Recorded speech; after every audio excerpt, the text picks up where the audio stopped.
Alors, notre lecture de base aujourd'hui, nous allons lire dans 1 Roi 8, 28 à 30. Et puis, vite fait, si vous pouvez déjà préparer 1 Roi 9, 3. 1 Roi 9, 3, je lis au nom de Jésus. Et l'Éternel lui dit, j'exauce ta prière et ta supplication que tu m'as adressée. Je sanctifie cette maison que tu as bâtie pour y mettre à jamais mon nom et j'aurai toujours là mes yeux. J'aimerais qu'on souligne là mes yeux et mon cœur. Alors c'est Dieu qui répond à la prière que Salomon a fait. Après avoir construit le temple, que Dieu avait dit à David, tu ne construiras pas, mais Salomon, ton fils, construira une maison à l'Éternel. Alors, après avoir construit ce temple, la présence de Dieu est venue.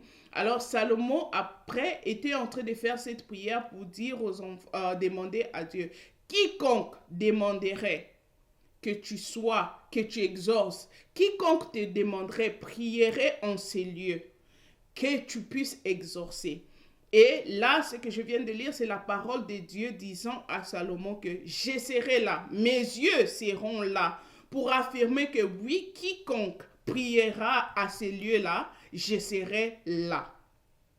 Et Salomon, plus tard, dans sa prière, si vous continuez avec tout le verset, demande à l'Éternel, même si quelqu'un était loin, mais prie seulement en direction de cette maison, vu que tu y es là, que sa prière soit exaucée. Même si c'est un étranger qui est hors d'Israël, qui n'est pas un Israélite, venait, du moment où il prie là où toi tu es, qu'il soit exaucé. Alors c'est pour nous faire comprendre, mes frères et sœurs, qu'il y a une place, il y a un lieu d'exaucement que nous devons envoyer nos prières. Il y a un lieu où l'Éternel est, son cœur et ses yeux sont à cette place-là et attendent nos prières. C'est ainsi que Daniel, dans le verset 6 à 10, si vous lisez Daniel 6 à 10, la Bible nous informe que Daniel, lorsqu'il priait, il était en Babylone, c'était au temps du roi Darius. Lorsqu'il priait avec sa fenêtre ouverte en direction de Jérusalem. Et les prières de Daniel étaient exaucées. Pourquoi? Parce qu'il était juste en train il était dans ces principes-là que Salomon avait établi lorsqu'il a construit le temple. Donc, quand il le faisait, parce que Salomon l'avait dit, et Daniel, lorsqu'il le faisait, et cela était le cas. C'était le lieu d'exaucement, cette maison-là. Nous voyons que ça, c'était la présence de Dieu y était. Et voilà pourquoi les prières étaient exaucées. Et ça, la présence de Dieu au milieu des enfants d'Israël a commencé par l'arche de l'Alliance. Et puis l'arche de l'Alliance a été enfin déposée dans le temple. La présence de Dieu y était. Nous, de notre temps, nous sommes dans une autre alliance. Nous sommes dans l'alliance avec Jésus-Christ. Et Jésus-Christ lui-même, au fait, est le médiateur de cette nouvelle alliance-là. Donc, Jésus-Christ, lorsqu'il est venu, il nous a informé que le lieu d'exaucement n'était plus dans ce temple-là. Le lieu d'exaucement de vos prières, parce que l'Éternel lui-même a dit à Salomon que mes yeux et moi j'y serai. Voilà pourquoi tout ce qui était monté à ces lieux d'exaucement, les prières étaient exaucées. Mais nous, notre médiateur de la nouvelle alliance dont nous sommes en train de bénéficier, il nous dit quoi? Nous sommes plus en ce temps-là où nous allons prier sur cette montagne ou dans ce temple ou à Jérusalem. Mais la prière, Dieu est en train de chercher les adorateurs qui le prient où? En esprit et en vérité. La Bible nous l'informe dans Jean 4 et 23. Nous comprenons que le lieu d'exaucement a changé. Le lieu d'exaucement n'est plus selon ce que Salomon avait introduit. Selon ce que Salomon avait prié, on a un autre lieu d'exaucement qui est vraiment prier en esprit et en vérité. Parce que Jésus-Christ, Fils de Dieu, lui-même Dieu, il nous dit, c'est là où Dieu y est. C'est là où Dieu se trouve. Alors, dans Matthieu 6, Quand vous lisez à partir, dans Matthieu 6, à partir du 5, vous pourrez commencer à 5 jusqu'à 6, Jésus nous informe un peu plus tard sur le lieu d'exaucement de nos prières. Il nous dit, quand tu pries, entre dans ta chambre, ferme la porte et prie ton Père, qui est là, dans le lieu secret. Il nous dit d'abord en esprit, en vérité. Et plus tard, il nous ouvre encore la porte pour nous faire comprendre que l'esprit dont je vous parle quand tu pries en esprit, c'est entrer dans ta porte, fermer la porte et il nous dit, il nous informe que Dieu y est. Donc là où il est, c'est là où se trouve notre lieu d'exaucement. Et mais c'est quoi la chambre et la porte que Jésus-Christ nous dit de fermer quand on entre? Parce que lui-même, quand il priait sur les montagnes, il priait dans les déserts, ce n'était pas des chambres. Il ne peut pas nous parler de quelque chose que lui-même n'a pas fait parce que ce n'est pas un prêtre, c'est un Dieu. Il priait ouvertement. Alors, de quelle chambre s'agit-il? Parce que là, on nous informe, il y a l'esprit.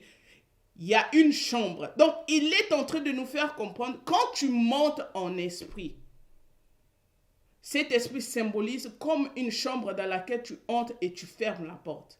Quand tu es en train de prier, c'est pas tu pries, tu es déjà en train d'anticiper ta journée, mais dans la prière. Oh, je vais faire ceci, je vais faire cela, mais tu es dans la prière. Ça, c'est une chambre qui est ouverte. Quand tu pries, Jésus-Christ veut nous faire comprendre que il faut que ton esprit soit connecté à l'Esprit de Dieu. Pourquoi? Parce que de nous-mêmes, nous ne savons pas prier. C'est le Saint-Esprit qui prend nos paroles, les transforme par des soupirs inexprimables, afin que nous puissions nous exprimer de ce qu'on veut auprès du Père. Les prières qui sont exaucées, ce sont des prières qui sont faites en fonction de la volonté de Dieu. Mais qui connaît la volonté de Dieu si ce n'est l'Esprit lui-même? C'est l'Esprit de Dieu qui connaît la volonté de Dieu. Lorsque tu pries en esprit, tu es en connexion avec l'Esprit de Dieu. C'est le genre de prière où tu pries, tu n'arrives même pas à savoir dans quelle atmosphère tu es. Tu n'arrives même pas de ta tête, tu ne sais même pas que comment je fais pour me déplacer d'ici à là. Quand ton intellect arrête de fonctionner, mais que tu es vraiment en connexion avec l'Esprit de Dieu, qui même te révèle quoi dire, qui même te révèle quoi prier, quel mot formuler. Parce que toutes les prières que nous faisons doivent être selon la volonté de Dieu. Il y a beaucoup de nos prières que nous ne voyons pas exaucées parce que, un, nous ne sommes pas à la bonne place, ou deux, nous le prions selon notre tête, non pas avec l'Esprit de Dieu, pour que cet esprit puisse transformer nos désirs, que ça ne soit plus nos désirs, mais que ça soit selon la volonté de Dieu. Il y a des prières où tu te mets à genoux à prier, tu voulais prier pour autre chose, l'esprit te conduit autre chose. Et il faut souvent saisir que cette prière ici, j'ai été conduit par l'esprit. Et c'est là où Dieu veut que nous soyons. Ne multiplions pas des paroles comme Jésus-Christ disait, comme des païens. Ne multiplions pas des paroles. Nous devons nous connecter en esprit. Quand on prie, avoir sa tête dans la prière, avoir ses pensées dans la prière. On voit la chambre ici, ce n'est pas une chambre physique. On voit la chambre ici, ce n'est pas un lieu, une place physique qu'on peut entrer, fermer la porte. Dans la chambre ici, nous voyons être dans la connexion avec l'esprit. Quand tu es en train de prier, ferme toutes les pensées qui peuvent traverser ta pensée, que le travail, je vais faire ceci. Pendant que tu pries, tu es déjà en train de tracer un autre parcours. Non, ça c'est des portes de ta chambre qui sont ouvertes. Ça c'est des portes de ta chambre que tu laisses et l'ennemi le sait. Voilà pourquoi quand tu es en prière, c'est là où le vagabondage des pensées commence. Quand tu es en prière, c'est là où tes pensées commencent à errer. Oh, il faut même que je fasse quelque chose. Pourquoi tu t'es pas rappelé de ça avant ta prière? C'est seulement pendant la prière. Parce que même le diable sait que le lieu de prière a changé. Le lieu d'exaucement a changé. Le lieu d'exaucement se trouve maintenant en esprit et en vérité. Et la vérité, c'est quoi? La vérité, c'est pas parce que quand tu pries, tu es en train de dire des paroles vraies. La vérité, constitue la vie que tu es en train de mener. Ce n'est pas les paroles que tu dis, mais la vie de toi, la personne qui prie. Est-ce que cette vie-là reflète la vérité? Est-ce que cette vie-là, la vérité, c'est marcher dans la crainte de Dieu? Jésus dit, je suis le chemin, la vérité et la vie. Quand tu marches selon la parole de Dieu, tu es dans la vérité. Mais quand tu pries, est-ce que tu es dans la vérité? Nous te voyons dehors, frères, sœurs, marchant dans le zèle. Mais quand tu te retrouves chez toi, est-ce que c'est vraiment ça que tu es? Il y a encore des bouteilles de bière, il y a encore des bouteilles de whisky qui sont encore plantées ici et là. Une fois en passant, les vieux DVD, peut-être de pornographie, la drogue ici, ça c'est caché, personne ne le voit. Mais celui qui exauce, le voit. La parole nous dit, il est là. Jésus nous dit, il est là. Donc il attend que quelqu'un y arrive pour exaucer. Nous devons le prendre en considération parce que lorsque nous voulons que nos prières puissent être exaucées, il faut les envoyer à la bonne place. Il faut les envoyer à la bonne place. 1 Jean 5, 14 nous dit de demander conformément à la volonté de Dieu. Conformément à la volonté de Dieu. Qui peut nous révéler la volonté de Dieu comme je vous disais, c'est le Saint-Esprit. Prions avec le Saint-Esprit. D'où l'importance de toujours. Quand on demande le Saint-Esprit, ce n'est pas un moment de faire errer les pensées. C'est un moment capital. Le Saint-Esprit continue l'action du Christ sur terre. Christ n'est plus sur la terre, mais le Saint-Esprit, pour voir son importance capitale. Quand on demande, invoquons le Saint-Esprit, prenons le temps de le faire parce que ça, c'est notre outil qui nous emmène là où le Père se trouve. C'est notre... Moi, je l'appelle navette spatiale spirituelle qui nous amène dans la dimension, dans la chambre où le Père se trouve. Si papa est dans la chambre, tu le cherches. Papa, tu es où? Tu vas au salon, tu ne vas pas le trouver. Même si tu es dans la maison, tu vas au salon, tu ne vas pas le trouver. Si tu vas à la douche, tu ne vas pas non plus le trouver. Il faut que tu arrives là où il est, qu'il t'entende, que tu puisses l'entendre. Dans Jacques 4, 3, il nous dit, vous demandez et vous ne recevez pas parce que vous demandez mal dans le but de satisfaire vos passions. Il y a certaines choses qu'on fait des prières. Seigneur, donne-moi ceci. On pense qu'on le fait dans la volonté de Dieu. Et quand Dieu regarde, il n'y a pas sa part dans ça. Et il ne va pas se manifester. Soit on est à la bonne place, à la mauvaise place, soit on ne demande pas selon sa volonté à lui. Et le seul qui peut nous aider dans ça, c'est bien l'Esprit de Dieu. Et vivons dans la vérité pour arriver au lieu des ossements. Salomon a établi le temple. Les prières de Jean, qui étaient en train de faire un exemple de Daniel, ont été exaucées. Quand bien même il était loin de là, parce qu'il a dressé ses prières à la bonne place, au lieu d'exaucement. Nous avons la révélation aujourd'hui. C'est quoi notre lieu d'exaucement?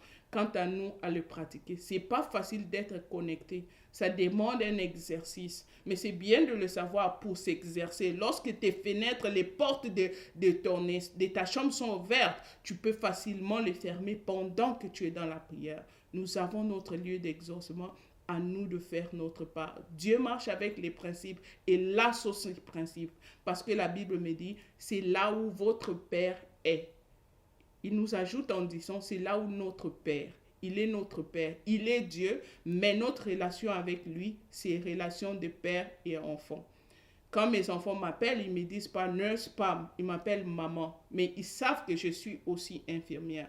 Quand ils ont une relation avec moi, entrons dans sa présence, appelons-le papa et exprimons-nous. On l'adore avec d'autres noms. Mais il est notre Père, mais en plus de cela, il a des qualificatifs de ceci, de cela et de ceci. Parce que Jésus-Christ nous l'a présenté comme c'est ça votre Père. À nous d'appliquer la formule pour être exaucé. Que Dieu vous bénisse. Nous allons nous couper vite fait en prière. Éternel, je demande que toi, tu puisses soutenir mon frère et ma soeur en ces lieux.